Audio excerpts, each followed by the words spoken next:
오늘 2월 첫 주일 하나님께서 우리에게 주시는 말씀은 이사야 66장 1절부터 2절까지의 말씀입니다. 구약성경 1148면입니다. 이사야 66장 1절부터 2절까지의 말씀 제가 받들어 읽겠습니다. 여호와께서 이와 같이 말씀하시되 하늘은 나의 보좌요 땅은 나의 발판이니 너희가 나를 위하여 무슨 집을 지으랴 내가 안식할 처소가 어디랴 나 여호와가 말하노라 내 손이 이 모든 것을 지었으므로 그들이 생겼느니라 무릇 마음이 가난하고 심령에 통회하며 내 말을 듣고 떠는 자 그 사람은 내가 돌보려니와. 아멘. 여러분 참 행복하십니다. 귀한 담임 목사님 여러분 또 훌륭하신 목사님 모시고 신앙생활 하고 또 이렇게 아름다운 성가대원들과 함께 예배드리게 돼서 너무 여러분 행복한 것을 저는 느낍니다. 여러분 정말 행복하십니까? 네. 저는 그렇지 않은데 살아도 행복합니다. 또 다른 행복이 있기 때문에 너무 감사드립니다. 근데 성가대 항상 악보를 안 보고 하시나요? 오늘만 그렇게 하시나요?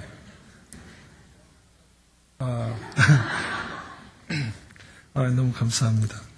저도 원고를 안 보고 하려고 지금 마음에 다짐하고 올라왔습니다. 저는 홍콩에서 왔습니다. 홍콩에 15년 살았고요. 제 아내는 한 명 있고요. 아들이 둘이 있습니다. 그리고 저는 우리 또 사랑하고 존경하는 우리 담임 목사님 조건혜 목사님하고 신학 공부 같이 한 동기 목사입니다. 그런데 동기 목사님 중에 조건혜 목사님이 제일 좀 선두주자에 계시고 저는 맨 뒤에 있는 사람인데 선두주자에 있는 사람 앞에 조금 같이 가면 조금 힘이 될 것 같아서 저를 좀 끌어달라 했더니 조금 끌어서 여기 세운 겁니다. 네, 너무 감사하죠.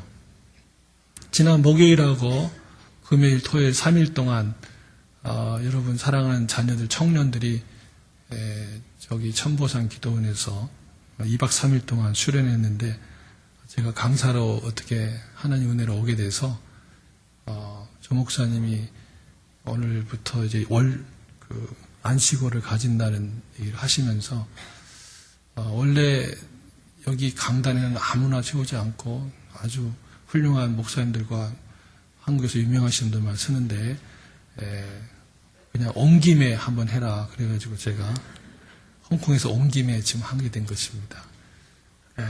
그렇지만 여러분 저한테 주목하지 마시고 하나님 말씀에 주의를 기르시기를 바랍니다. 저는 제 얘기를 하려고 여기 서 있는 게 아닙니다. 하나님은 오늘도 여호와께서 이같이 말씀하시되 하나님은 말씀하시는 분이시고 우리는 듣고 순종하여 하나님의 특별한 돌보심을 받도록 지음받은 존재들입니다. 그래서 말씀을 떠나버리면 돌보심도 떠날 수 있다고 성경이 말합니다. 만약에 우리가 말씀을 포기하면 가장 중요한 말씀은 생명의 말씀이죠. 그 생명의 말씀 복음의 말씀인데 만약에 우리가 예수 그리스도를 믿고 구주로 영접하는 하나님의 자녀가 된다라고 하나님이 언약을 주셨는데 나는 그 언약을 믿지 못하고 따르지 못하겠다. 그러면 하나님이 그 사람에게 천국을 줄 수 없다는 겁니다. 하나님의 자녀됨의 그 축복과 권세를 줄 수 없다는 것입니다. 하나님은 언약의 하나님이십니다. 하나님은 거짓말하지 않습니다. 그러면서 하나님 말씀하시는 나 여호와가 말하노라 내 손이 이 모든 것을 지었으므로 그들이 생겼느니라. 이 말은 한마디로 말하면 나는 창조자다. 그 말을 길게 풀이해 놓은 겁니다. 나는 창조자이기 때문에 내가 모든 걸 할 수 있다. 하나님 말씀하십니다. 그러면서 하나님은 우리들에게 이렇게 약속하십니다. 내가 너를 돌봐주겠다. 뭘 못하겠느냐? 하나님께서 우리에게 그렇게 약속하시면서 오늘 주신 말씀이 이사야 66장 1절과 2절 말씀입니다. 여러분, 이 성경은 굉장히 두껍습니다. 어떻게 보면 얇지만 어떻게 보면 두껍습니다. 그런데 이 두꺼운 성경을 여러분이 다 읽어나가는데 쉽지 않을 거예요. 물론 어떤 사람은 매년 결심하고 읽어서 창세기는 항상 새까맣게 줄쳐진 사람 많죠. 그래서 벌써 1월달 지나가면서 2월달부터는 지금 홍해를 못 건너고 있는 사람 많죠. 어쩌다가 맘먹고 홍해를 건넜는데 또 요단강에 걸려가지고 여호수아를 못 넘어가는 사람도 많고 그렇습니다. 성경 평생 예수 믿어도 제대로 두세 번 읽은 사람 많지 않아요. 그냥 여기저기 조금씩 보고 듣고 하다 보니까 다 아는 것 같죠. 저희 목회자도 평생 성경 갖고 말씀 전하고 연구하고 살지만 이거 정말 다 알 수가 없어요. 너무 기가 막히고 심오하기 때문에. 그런데 중요한 것 한 가지는 우리가 알아야 됩니다. 그건 뭐냐면 성경을 우리가 이해하고 푸는데 아주 중요한 키워드가 있어요. 그게 뭘까요? 여러 사람들이 얘기합니다. 사랑이다, 믿음이다, 굉장히 많은 얘기를 하죠. 구원이다. 이 모든 성경에 나온 단어들을 가장 핵심적으로 풀 수 있는 그 키워드가 있습니다. 그거는 뭐냐면 관계라는 것입니다. 성경은 관계를 위한 책입니다. 그런데 성경은 관계를 네 가지로 말합니다. 첫째는 하나님 관계를 바르게 하고 온전하게 하라. 이게 성경의 첫 번째 주제입니다. 하나님 관계를 바르게 하고 온전하게 하려면 먼저 예수 그리스도를 구주로 믿고 하나님이 제시한 구원의 길에 들어서서 하나님과의 교제를 회복해야만 그게 가능하다. 그게 구원의 말씀이에요. 복음의 말씀이에요. 우리는 죄가 많아서 인간은 죄 안에 태어났고 죄를 짓고 있고 우리는 죄를 지어서 죄인이 아니에요. 죄인으로 태어나서 죄인이고 죄를 짓는 것은 죄의 씨앗이 있기 때문에 그 결과로 나타나는 현상일 뿐이에요. 모든 사람은 죄를 지었으며 하나님의 영광에 이르지 못하더니 한 번 죽는 것은 사람에게 정하신 것이요 그 후에는 심판이 있으리니 우리는 죄인으로 태어나서 지금 살고 있습니다. 그런데 어떻게 죄인이 거룩하신 하나님과 교제할 수 있어요? 하나님이 도저히 할 수 없는 일을 그래서 하신 것이 바로 구원의 길인데 예수님을 통해서 우리를 하나님의 자녀로 거듭나게 하고 죄를 용서해주고 하나님의 자녀로 삼아주신 겁니다. 그래서 주 예수를 믿으면 세 가지 중요한 하나님의 돌보심과 축복이 있습니다. 첫째는 죄사함의 은총을 주십니다. 죄를 용서받는 것이 우리 죄가 없는 게 아니에요. 용서받은 죄인이죠. 그리고 두 번째는 하나님의 자녀됨의 축복이죠. 우리는 하나님의 자녀로 다시 거듭난 것입니다. 원래 자녀였는데 완전히 하나님과 관계가 끊어졌다가 다시 관계가 회복된 상태를 하나님의 자녀됨의 거듭남이라 born again 했다 그러죠. 그리고 또 한 가지는 우리 안에 성령을 내주하게 하십니다. 그래서 성령을 통해서 계속 말씀을 듣게 하고 하나님을 알아가게 하고 우리를 보호해 주시고 인도해 주시고 그래서 성령의 도우심으로 우리가 하늘나라까지 갈 수 있는 거예요. 그렇지 않으면 믿음도 잃어버리기 쉬워요. 우리 스스로 믿음을 지키지 못해요. 성령께서 말씀도 깨닫게 해주시고 붙들어 주시고 그리고 생각나게 해주시고 그리고 은사를 주시고 능력을 부어주셔서 하나님의 일도 하게 하고 하나님 관계를 계속해 나가게 합니다. 이게 하나님과의 첫 번째 관계입니다. 그런데 하나님과의 관계에 중요한 핵심 키워드가 있는데 그게 예배라는 단어예요. 경배, 찬양, 예배라는 단어는 같은 말인데 그게 하나님과의 관계의 키워드예요. 우리는 지금 하나님 관계를 하기 위해서 여기 모인 거예요. 성도와의 교제는 그 다음이에요. 또 교회 와서 봉사하는 것도 그 다음이에요. 먼저 하나님과의 관계를 예배를 통해서 다시 긴밀하게 하고 또 잘못된 관계를 어그러진 관계를 회복시키는 것이 예배다. 그리고 두 번째 관계는 이웃과의 관계가 있죠. 그래서 우리는 예수를 믿으면 그대로 하나님 관계만 갖고 사는 것이 아니라 당장 이웃과의 관계에서 우리는 삶을 부딪혀 나가야 됩니다. 그 예수님께서 말씀하시기를 내가 너희를 사랑한 것 같이 서로 사랑하라. 이웃과의 관계에서 키워드는 사랑이에요. 하나님 관계에서는 경배, 예배입니다. 우리의 이웃은 첫 번째 가정입니다. 가족을 진심으로 사랑해라. 아내를, 남편을, 자식을. 그리고 두 번째 이웃은 성도들이에요. 성도들을 사랑해라. 서로. 그리고 세 번째 이웃은 더 나아가서 하나님을 모르는 사람들도 사랑하고 그들을 주께로 인도해라. 이게 사랑, 이웃 사랑이죠. 그리고 세 번째 관계를 성경은 말하는데 그것은 자연과의 관계, 만물과의 관계예요. 만물은 성경에 사랑하라는 말이 없어요. 자연을 사랑하라 그런 포스터를 본 적 있죠. 잘못된 단어를 쓴 거예요. 만물과의 관계에서 키워드는 관리하라, 다스리라는 말이에요. 성경에 다스리라고 나옵니다. 땅에 충만하라, 땅을 정복하고 만물을 다스리라. 이게 우리 타락하기 전에 인간에게 처음 주신 만물과의 관계성의 키워드가 뭐냐? 다스림, 관리입니다. 근데 우리는 그걸, 여러분 집에 강아지 키우신 분 계시죠? 애완견. 강아지는 사랑의 대상이 아닙니다. 지금까지 강아지를 열심히 사랑하신 분은 오늘부터 바꾸십시오. 강아지는 잘 관리해야 될 대상입니다. 강아지를 너무 사랑하면 지가 사람인 줄 알고 착각을 합니다. 그래서 어떤 부인은 강아지를 너무 사랑하고 좋아하니까 침대 옆에 막 같이 두고 놀고 자고 하는데 남편이 퇴근하고 돌아와서 남편이 아내 옆에 가려니까 강아지가 물고 짖으려고 하잖아요. 그게 미친 강아지입니다. 그런 강아지는 맞아야 돼요. 근데 그 부인이 강아지를 사랑해서 그래요. 착각한 거죠. 사랑은 사람에게 하나님 말씀하죠. 사람을 사랑하는 거. 그리고 강아지는 잘 다스리라고 그랬어요. 강아지답게 키우라는 거죠. 꽃도 사랑하면 안 돼요. 꽃을 잘 관리해야 돼요. 그래서 사랑하면요, 지금 관계를 조금 오버하는 거예요. 어그러지는 관계가 될 수 있어요. 그리고 사람을 관리하면 안 돼요. 사람은 사랑해야 돼요. 근데 우리는 회사에서 사람 자꾸 관리만 하려고 해요. 사랑의 마음을 주지 않고, 가정에서도 자식을 자꾸 관리만 하려고 그래요. 애들을요. 진정한 그 깊은 하나님의 사랑으로 나가야 되는데 그거를 뒤로 하고 관리만 잘하면 되는 줄 알아요. 그러니까 아이들이 반항하죠. 사랑을 못 먹으니까, 관리만 받으니까 애들이 튕겨나가는 거예요. 그래서 그러잖아요. 내가 너에게 그렇게 잘해줬는데 왜 은혜도 모르고 그러냐. 그게 관리해서 그런 거예요. 관리는 잘했죠. 사랑을 안 준 거지요.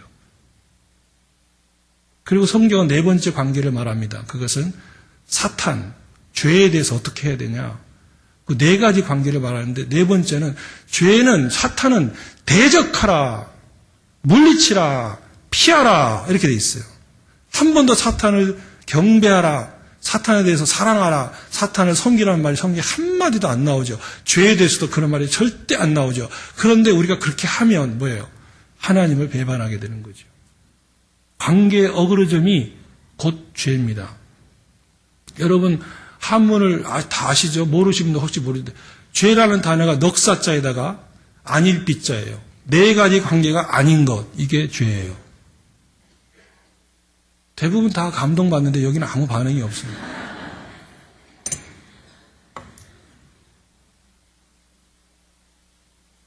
죄가 뭐예요?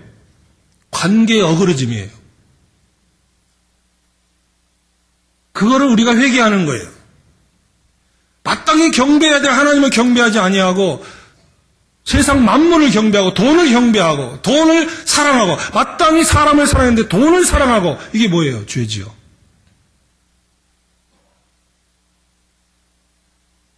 마땅히 관리해야 될 대상을 관리하지 않고 거기에 경배의 대상으로 삼고 사랑의 대상으로 삼는다면 하나님은 진노하시겠다는 거예요. 하나님은 나중에 여러분 하나님에 대해서 아마 장경철 교수님 저희 같은 동기들인데 목사님 조건의 목사님도 저랑 동기고 강정호 목사님 동기들인데 동기들에서 제일 잘 나가신 분이 지금 두 분 오시고 저는 제 뒤에 있는 사람인데 아마 그 얘기 해줄 거예요. 지금 여러분 우리가 사람에 대해서 어떻게 하고 있는가 보십시오. 오늘 하나님께서 우리에게 말씀을 하십니다. 하나님은 우리를 돌봐주신다. 저는 기적이 뭐가 기적이냐. 성경에 참 기적이 많아요. 홍해의 기적, 반석에서 물이 나고 죽은 자가 살아나고 병든 자가 고침하고 다 기적이죠. 그런데요. 가만히 보면 진짜 기적은 저와 여러분이 하나님과 관계를 늘 바르게 하면서 큰 일 없이 여기까지 살아온 이 삶이 기적입니다. 믿습니까? 뭐가 일이 많이 터져서 뭐가 해결되면 기적이라고 자꾸 간증하는데 그것도 기적은 기적이에요. 그러나 그래서 그런 간증이 많은 사람은 하나님께 반대로 엄청나게 말도 안 들었다는 간증이죠. 그 얘기를 하고 싶은데 그 얘기는 차마 못하고 해결된 것만 얘기하는 거지요. 그러니까 여러분, 오늘 우리가 삶을 살아가면서 하루하루의 그 정말 작게 보이는 사소한 일 하나하나가 밥을 제대로 먹고 소화를 제대로 하고 화장실도 제대로 가고 예배당에 제대로 아무 탈 없이 올 수 있고 그 다음에 여러분이 자녀들과 같이 아무 크게 굉장한 일은 안 벌어지는지 모르지만 하나님 안에서 이렇게 아름답게 살아가고 직장에 평범하지만 늘 출근하면서 건강하게 사회에서 공헌하고 하나님의 일을 섬기고 이것이 기적입니다. 이게 돌보심의 기적이에요. 제가 안수받은 지 22년 됐는데 22년 동안 설교를 얼마나 많이 했겠어요. 근데 설교를 제가 몸이 아파서 못한 적은 없었어요. 주일 설교. 주중 설교는 못한 적이 있어요. 병원에 제가 3번 입원한 적이 있거든요. 근데 이상하게 병원 입원해도 꼭 토요일 날 퇴원시켜 주시더라고요. 그게 은혜죠, 뭐. 그게 돌보심이죠. 제가 2달 전에 여기 오기 전에 중국에서 차를 하나 빌려가지고 오늘 지금 이렇게 사역지로 가는데 고속도로를 100km 달렸어요. 근데 중국 차를 빌렸으니까 중국 운전수가 운전하고 거기에 7인승 차, 밴인데요. 거기에 7명의 우리 같은 저의 아내도 타고 사역자들이 탔어요. 100km 달리는데요. 갑자기 가는데 제가 타 있는 이 오른쪽에 가는데 오른쪽에 타 있었는데 오른쪽 옆으로 이만한 큰 바퀴가 싹 그냥 지나가는 거예요. 근데 저희 차에 바퀴가 빠진 줄 몰랐죠.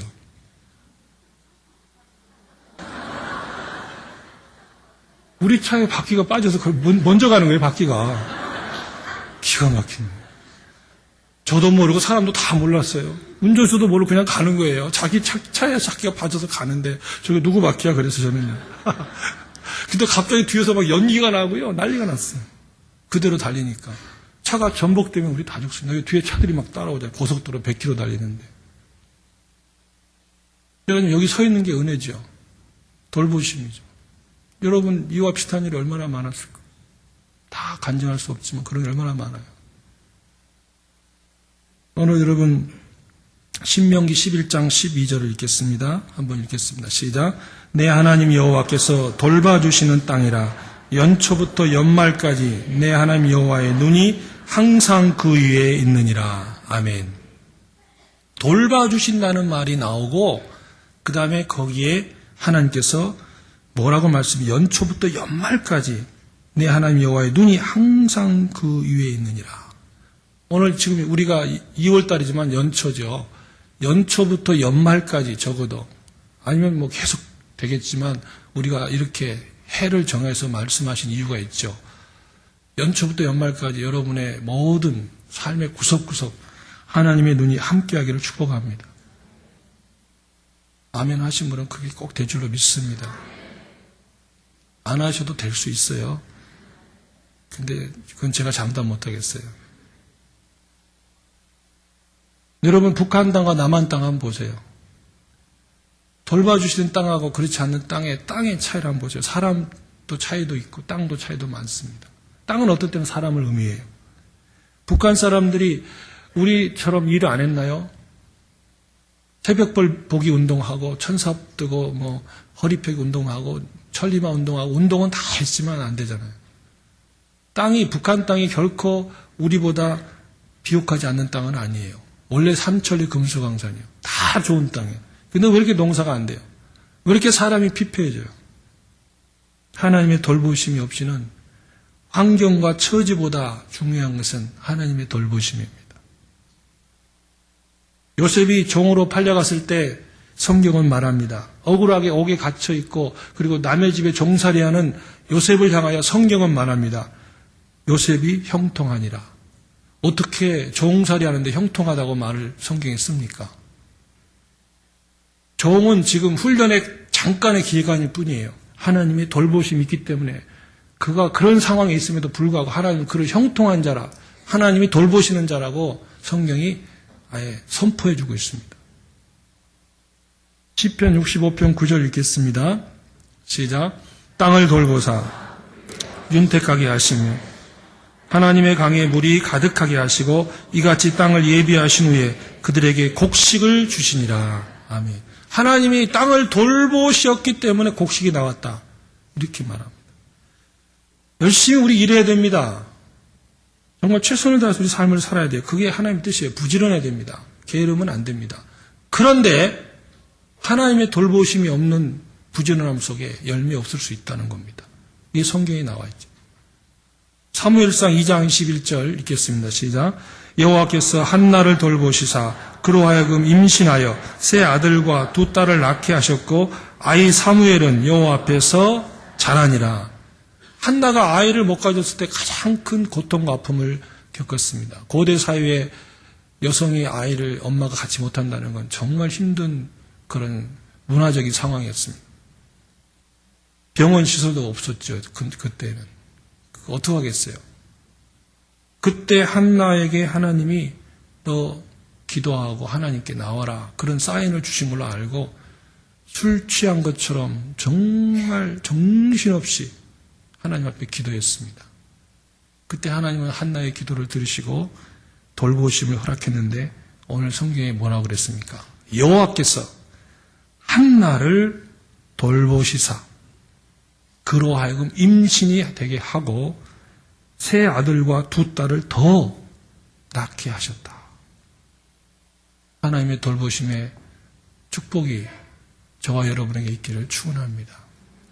그런데 우리가 하나님의 돌보심을 속에서 살아가는데 가끔 우리 삶에 문제가 많아서 또는 하나님 관계에 어그러짐이 생겨서 그 돌보심이 차단될 때가 있어요. 마치 수도 파이프라인이 있는데 그 파이프라인이 뭐가 막혀가지고 물이 공급이 안 되는 거예요. 수도원에서는 계속 물을 보내는데 나한테 물이 들어오지 않는 거예요. 그와 같은 거예요. 그게 뭐냐면 오늘 본문의 첫 번째가 마음이 가난한 그 사람을 내가 돌봐주겠다. 역으로 말하면 마음이 교만한 사람, 가난하지 않는 사람은 돌봄에 있어서 문제가 온다는 겁니다. 하나님에게 문제가 있는 게 아니라 우리 쪽에 문제가 있어서 하나님의 은혜가 차단되는 경우가 있다는 것입니다. 그게 오늘 본문에 우리에게 도전을 주는 거예요.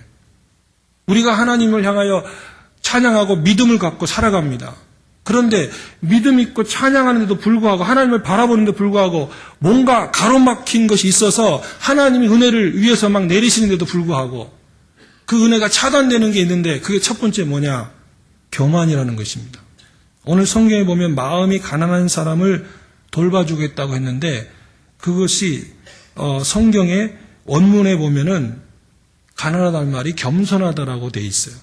영어 성경에도 잘 나와 있어요. 험불이라고 돼 있습니다. 험불.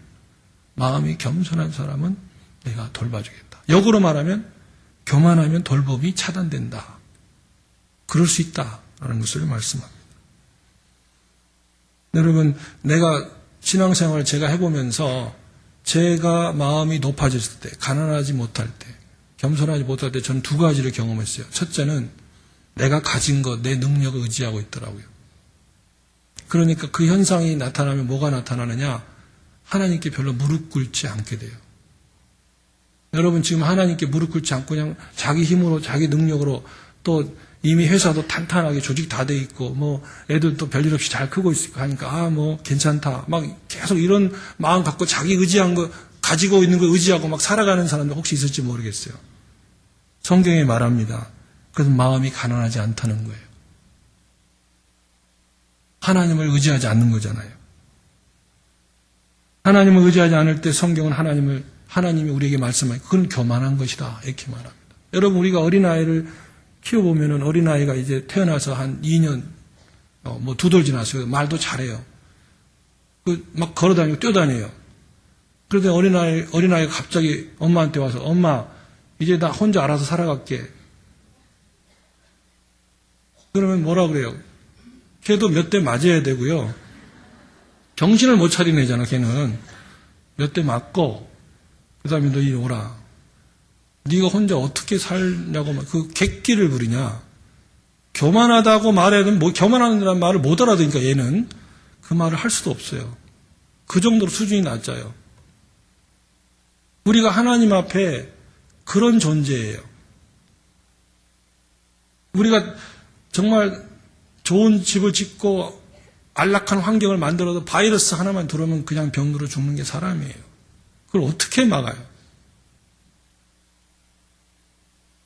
이게 우리 인간인데 어떻게 하나님 의지하지 않고도 살 수 있는 것처럼 행동하고 말하고 그렇게 우리가 태도를 취할 수 있느냐. 그 중에 하나가 무릎 꿇지 않는 것이 교만의 하나의 증거 중에 하나라는 것입니다. 성경 그렇게 말합니다. 그래서 가정에서도 무릎 꿇고, 왜? 가정의 일들이 하나님의 돌보심이 필요하잖아요. 자녀들 우리가 어떻게 다 돌봐요? 하나님의 인도하심 없이 자녀가 어떻게 될지 알아요. 오늘 여러분 애가 좋은 대학 들어갔다고 인생이 탄탄한 거 누가 보장해요? 천만의 말씀. 좋은 집에 결혼하고 시집가고 장가갔다고 누가 그 인생을 보장한다고 말할 수 있어요? 아무도 장담할 수 없습니다. 그래서 우리는 끝까지 겸손할 수밖에 없다고 성경이 말합니다.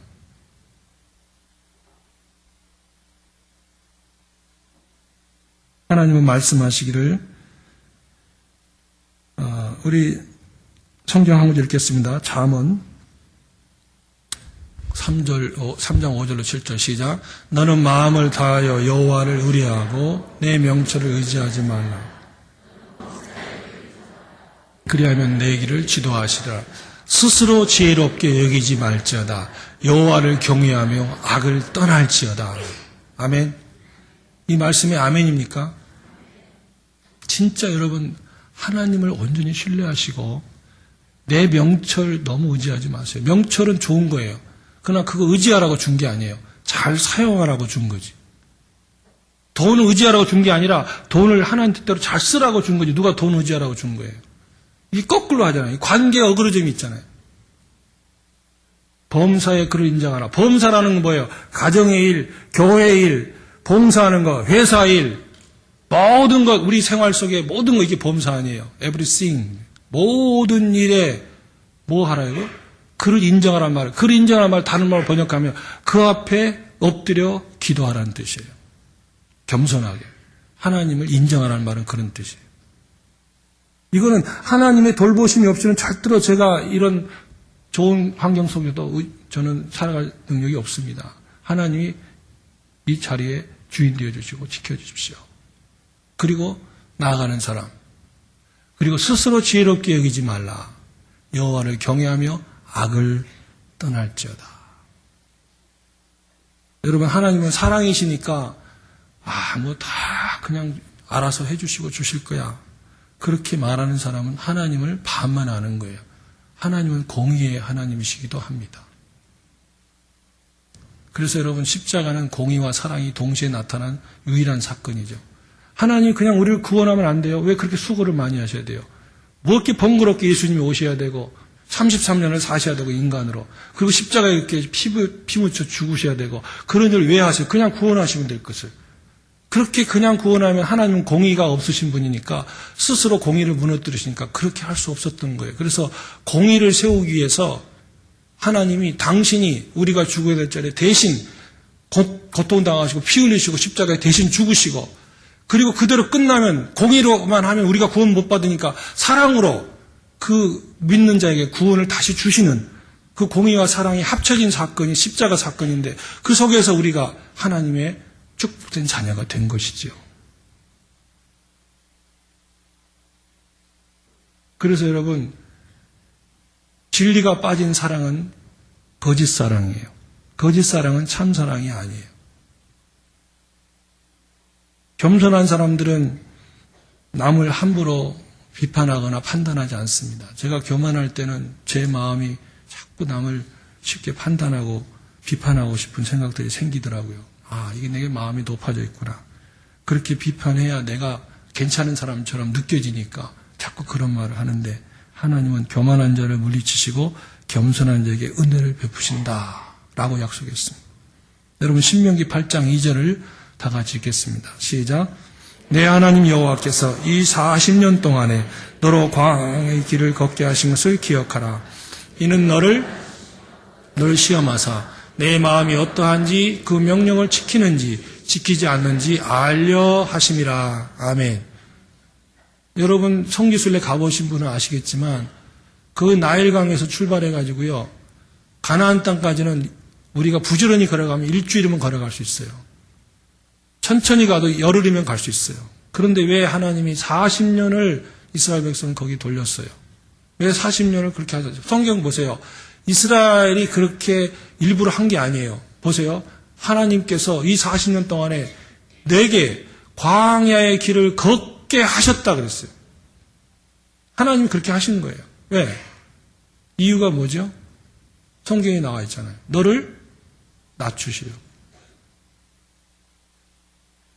얼마나 교만이 하나님 싫었으면 자기 살아가는 선택한 이스라엘 백성을 40년이나 광야에 있게 하셨겠어요. 한번 생각해 보세요. 하나님 마음은 얼마나 힘들었겠어요. 여러분, 우리가 부모지만 부모가 하나님보다 사랑이 큰가요? 아니죠. 근데 여러분 사랑한 자식을 여러분 아버지가 저기 사막에 데려가서 너 40년 여기 살다 와라. 그리고 우리 나중에 만나자. 그러면 이 부모의 마음이 어떻겠어요? 그보다 사랑이 많으신 하나님이 그렇게 하실 수밖에 없었던 이유 한 가지, 오늘 성경에 나왔잖아요. 너를 낮추시려고. 모세가 길을 잃어서 그렇게 오래 돌아다닌 게 아니에요.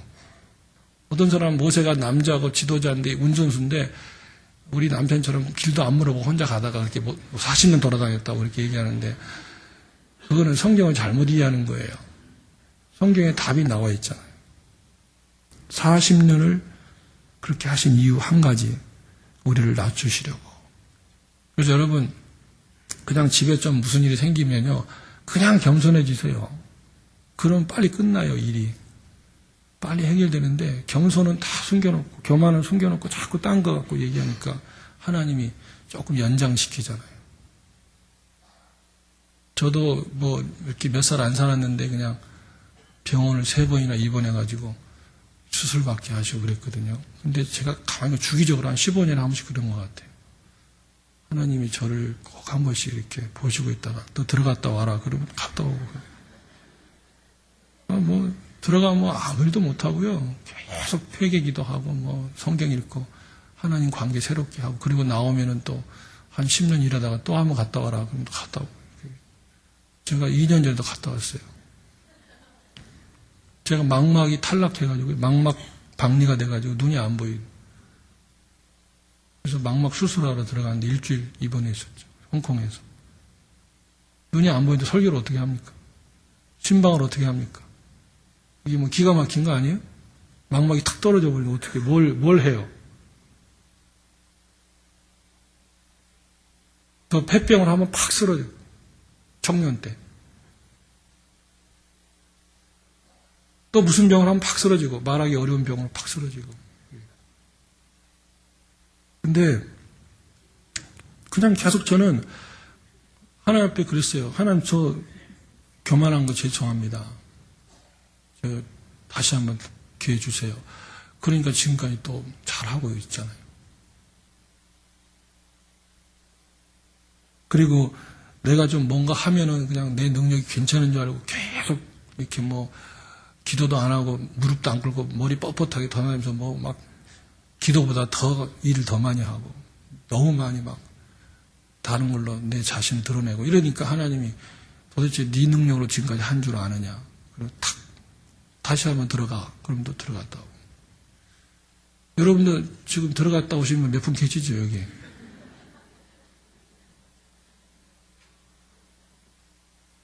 그리고 그 얘기는 안 하고 자꾸 딴 얘기만 하지. 다른 걸로 들어간 줄 알고. 신명에 통회하는 그 사람을 돌봐주시겠다. 이 통회라는 말은 주권 회복이에요. 주권 회복. 하나님의 로드십 회복이에요. 여러분 진짜 우리가 회개할 건 나 거짓말 몇 번 했어요. 뭐 음란한 거 생각했어요. 뭐 사기쳤어요. 그런 정도 회개를 원하시는 게 아니에요. 진짜 회개는 뭔지 아세요? 그것도 회개해야 됩니다. 회개의 뿌리, 통회의 뿌리는 뭐냐? 내가 하나님 대신 주권을 갖고 주인 노릇하는 게 진짜 죄예요.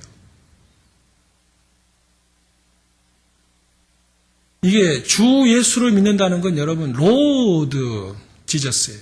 로드 지저스. 퀴리어스 지저스. 퀴리어스라는 말은 로마 황제에게만 썼던 단어죠. 우리가 마음으로 예수를 믿고 예수를 주로 시인할 때 구원한다. 주 퀴리어스라는 말은 로마 시대에는 황제에게만 쓰는 유일한 단어예요. 근데 이걸 바울은 예수님에게 써야 된다는 거예요. 황제한테 쓰면 안 된다는 거예요. 퀴리어스는 단어. 이게 영어로 번역하면 로드예요. 우리말로 주인이란 뜻이죠. 여러분, 예수를 믿는다는 건 뭐냐? 예수를 진짜 믿는다는 건 뭐냐? 내 안에 주인이 바뀌는 거예요. 내 마음대로 애들 키우고, 내 마음대로 좋은 학교 보내려고, 내 마음대로 결혼시키고, 내 마음대로 뭐 직장 선택하고, 내 마음대로 뭐 출장 가고, 내 마음대로 다 우리 하잖아요. 근데 정말 여러분, 우리 마음대로 하면 돼요? 그 일을 놓고 진지하게 하나님께 기도하십니까? 하나님 음성을 들으십니까? 그리고 하나님 제가 내일 무슨 중요한 결정을 해야 됩니다. 회의해야 됩니다. 하나님 정말 지혜를 주시고 하나님 뜻대로 결정하게 도와주시고 어떻게 하면 좋을까요? 우리 아이 결혼시켜야 되는데 어떻게 결혼하는 게 좋고 어디 누구와 결혼하는 게 좋습니까? 한번 하나님과 진지하게 여러분 하나님 주인한테 물어보세요. 그냥 우리 형편 따라 내가 좋아하는 스타일로 그냥 나가세요. 여러분이 회사에 여기 CEO도 많이 계실 거예요. 회사에 계시는 분들이 그거 딱 자리하고 있는데 밑에 일하는 사람이 그 CEO한테 아무 물어보지도 않고 중요한 일 다 결정 혼자 다 해버리면 그 사람 계속 같이 채용하고 일할 수 있어요? 바꿔야죠. 그리고 월급 줄 수 있어요? 그런 사람? 자기 마음대로 다 해버리면? 중요한 걸 결정할 때? 하나님도 그럴 수 있어요. 야생마는 힘이 세고 스피드가 굉장히 좋지만은 야생마를 명마라고 부르지 않는 이유는 주인 없는 말이기 때문에 그런 거예요. 좋은 주인 만나가지고 훈련 잘 받아가지고 야생마가 제대로 이렇게 달려야 갈 길을 가야 이게 명마가 되는 거지. 뛰고 싶으면 뛰고 안 뛰고 싶으면 안 뛰고 가고 싶은 대로 가버리고 이게 무슨 빨리 가면 뭐해요. 야생마인데. 명마는 아니에요. 그런 말을 주인이 돌볼 사람도 없잖아요. 근데 명마를 되게 많은 그 야생마를 잘 훈련시켜서 주인에게 말에 순종해서 잘 달리는 말이 명마인데 그 말은 주인이 어때요? 책임져 주죠. 명마는요, 제가 그 어떤 자료에 찾아보니까 세계에서 제일 비싼 말이 얼마인 줄 아세요? 약 15억이에요. 비싼 말 한 필이에요. 15억. 그런 말들은 주인이 가장 좋은 데서 밥을 먹이고 잠을 재워주면서 그 말을 써먹는 거지 아무데나 재우고 그 명말을 쓰는 주인은 없어요. 그래서 우리가 하나님 앞에 명크리스천이 되면 하나님의 특별한 돌보심이 들어옵니다. 내가 너를 써먹고 싶거든요. 하나님 가만히 계실 수가 없는 거예요. 너무나 기쁘니까 명크리스천을 보면. 그게 돌보심이라는 뜻이에요. 그리고 제가 목회했던 교회 장로님이 개를 한 마리 집에 키웠는데 굉장히 큰 개를 키웠어요. 아주 개가 멋있게 생겼어요. 제가 볼 때는 거의 아이돌 정도 되는 개예요. 근데 이 개를 장로님이 키우면서 굉장히 나이가 드셔가지고 즐거워하시더라고요. 근데 이제 제가 집에 신방 간다 그러니까 제가 개는 사랑하면 안 된다고 이미 설교를 여러 번 했기 때문에 이분은 개를 절대로 사랑하지 않아요. 잘 관리하고 계세요. 갔더니 저 신방 오후 3시인가 갔는데 점심을 개를 굶겼더라고. 한 끼를 굶겼어요. 밥을 전혀 안 줬어요. 그리고 이제 제가 신방 끝나고 나니까 개 좀 봅시다 했더니 개를 보여주세요.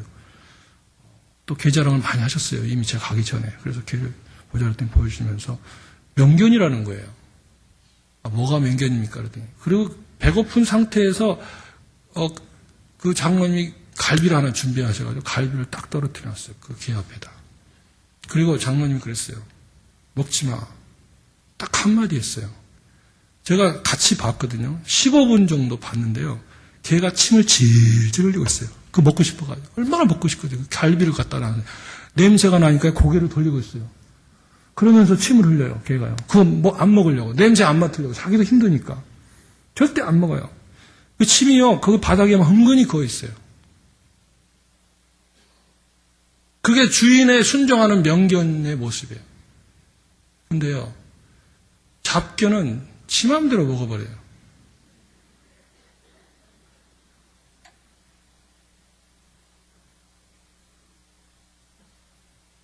우리 신앙생활 할 때요, 정말 이 부분이 통회돼야 돼요. 통회. 통회라는 건 그걸 말해요. 로드십 회복이에요.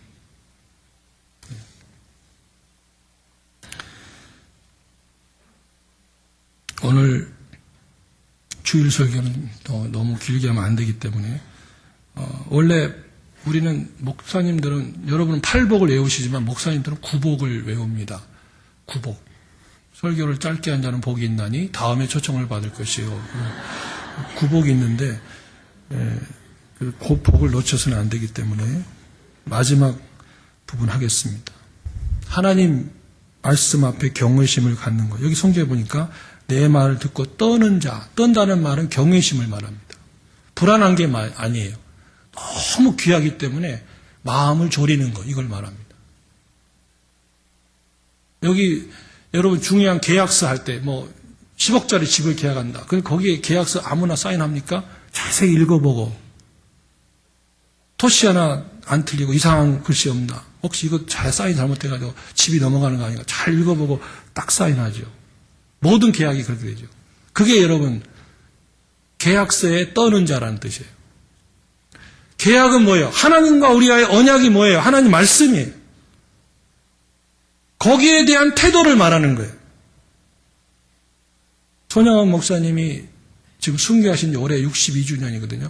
62주년 되는 해에 여러분 한번 생각해 보세요. 두 아들을 총에 맞아 죽게 잃었습니다. 총을 쏴서 죽인 그 공산당원 청년을 묘순 반란 사건 때 아들로 삼은 분이 이제 손양원 목사님이죠. 근데 목사님 평생 원수가 없었어요. 목회하면서 원수 진질이 없었는데 원수가 눈앞에 나타난 거예요. 목사님이 그랬답니다. 그 책에 읽어보면요. 나는 평생 원수 진일도 없고 원수를 만날 일도 없었는 그런 삶을 살았는데 내 앞에 원수가 나타났는데 그래서 내가 성경 읽을 때마다 내 원수를 사랑하라 이 말이 의미가 없었대요. 왜? 지킬 일도 없잖아요. 원수가 없었으니까. 근데 어느 날 이 말씀이 내 앞에 살아 역사하는데 하나님께서 말씀하시길 내가 너에게 말하노라 내 원수를 사랑하라. 그 말이 적용되는 순간이 처음 왔다는 거예요. 여러분 우리가 성경을 이거 다 읽으면요. 적용 안 나고 지나갈 게 너무 많아요. 그냥 싹싹싹싹 지나갑니다. 그런데 어느 날 어느 순간에 결정적인 순간에 여러분이 들었던 말씀, 읽었던 말씀이 생각나고 그 말씀이 적용될 때가 옵니다. 그때 적용하면요. 하나님이 그 말씀대로 그를 돌보시고 축복하신다는 약속입니다. 그게 오늘 그 말씀이에요. 사무엘상 15장 26절 읽겠습니다. 시작. 사무엘이 사울에게 이르되 왕과 함께 돌아가지 아니하느니 이는 왕이 여호와의 말씀을 버렸으므로 여호와께서 왕을 버려 이스라엘 왕이 되지 못하게 하셨음이니이다. 아멘. 여러분 하나님을 사랑하십니까? 이 설교가 지나면서 아멘이 약해진다는 건 지금 설교에 좀 문제가 있다는 뜻이기도 한데 아멘이 자꾸 속으로 들어가요. 처음에 잘하다가 하나님을 사랑하십니까? 저도 사랑합니다. 그래서 하나님 말씀도 사랑하십니까? 네, 그겁니다. 여러분 부모님 사랑하시면 부모님의 말을 어떻게 해요? 주의 깊게 듣죠. 부모님 말을 무시하는 자식은 진짜 나쁜 자식이잖아요.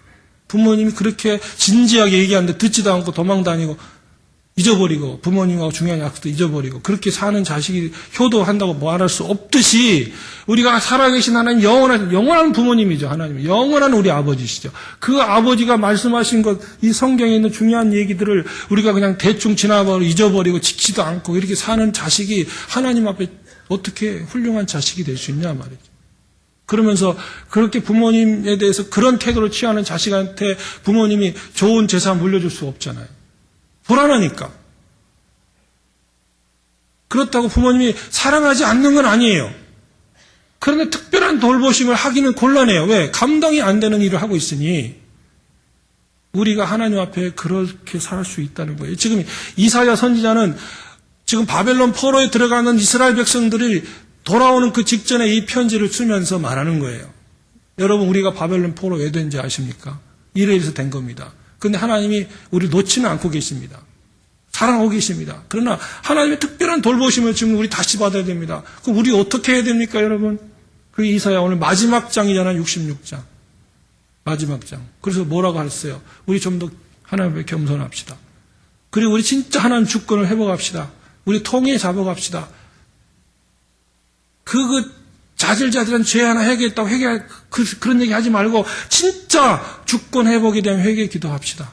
그리고 마지막에 하나님 말씀 그렇게 우리가 안 지키고 막 살아왔는데 우리 마음대로 살고 하나님 사랑한다고 예배드리고 제사 드린다고 그랬는데 하나님 앞 우리 죄송하지 않습니까? 하나님 말씀 하나하나 좀 잘 주의 깊게 듣고 그 말씀을 따라 돌보시는 하나님을 경험합시다. 그게 오늘 이사의 66장 마지막 장에서 바벨론 포로에서 해방되기 직전에 있는 이스라엘 백성들에게 주신 말씀이듯이 우리에게도 똑같이 주신 말씀입니다. 1938년 9월 9일, 1938년 9월 9일은 여러분 일제 말기입니다. 평양 서본박교에서 장로교 총회가 열렸는데 그때는 우리 한국의 장로교는 하나밖에 없었어요. 지금 여러 교파가 있지만 그 장로교 총회가 열렸는데 총회 주제가 뭐냐? 신사참배는 우상숭배가 아니다. 이거를 결정하는 날이었어요. 앞에 일본 순사들이 있고요. 그 결정 안 한 사람은 반대한 사람은 그냥 잡아갈 기세였어요. 근데 그게 말이 됩니까? 목사님, 장로님들이 노예 대표로 와가지고 다 총회에 모여가지고 신사참배는 우리 하나님 앞에 우상숭배가 아닙니다. 이건 국가의 예의입니다. 이렇게 결정하는 게 한국교회 최고의 치욕적인 결정이었어요. 역사 속에. 근데 그 결정이 났어요. 그리고 신사참배를 공식적으로 한국교회가 한 겁니다.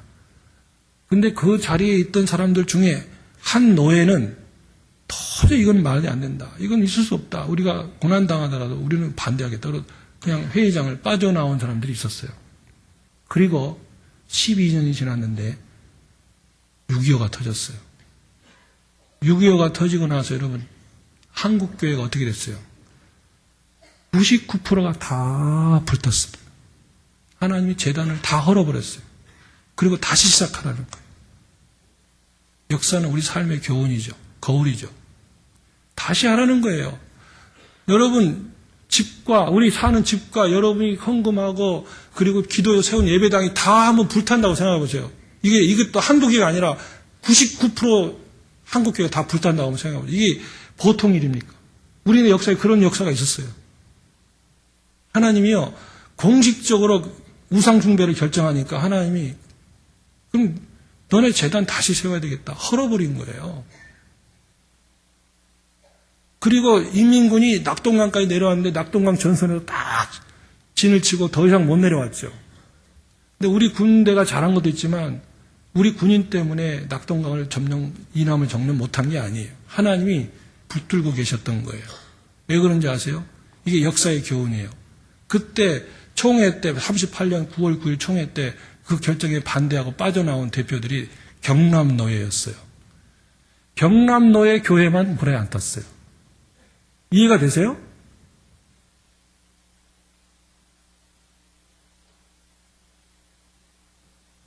우리가 여러분 경제도 살려야 되고 정말 이 세상 여러 가지 많은 일을 해서 교육도 해야 되고 문화도 새롭게 하고 뭐 한류가 흐르고 굉장한 일이 일어나는 것 저 외국에서 다 보고 있고 정말 자부심을 느낍니다. 그러나 만약에 우리가 하나님 앞에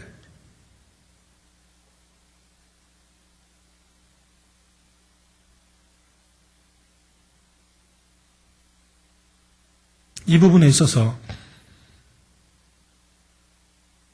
크리스찬들이 교회들이 한마디 말 한마디라도 소홀히 여기고 대충대충 우리가 살아가 버린다면 하나님의 때로는 돌보심이 차단될 수 있다는 것을 우리 스스로가 같이 깨달읍시다. 기도하겠습니다.